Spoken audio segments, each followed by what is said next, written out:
Hello and welcome to Henry channel. In this video tutorial, I will show you how to remove and replace your HP ProBook 455G8 battery.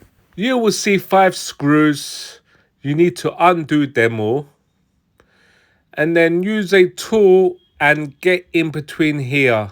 The tool I used was this. You can use something similar to this. So once you've removed this back cover, at the bottom as well, you need to unclip. This cover will eventually come off. I've already taken this cover off to fast forward this video.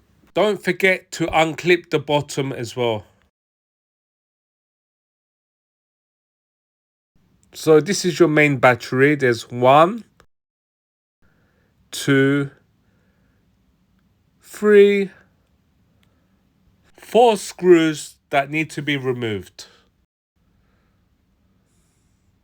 So this is how it looks like once the screws have been removed. You put your thumb here, you lift up the battery. The battery connector is just there, is connected. So you need to put your fingernails in between on each side and slowly pull out. So that's the battery removed. Now to replace, you align it here, you know, where the clip is, and then you will insert the battery connector into the battery connector slot. It's a bit fiddly, but you will eventually get it in.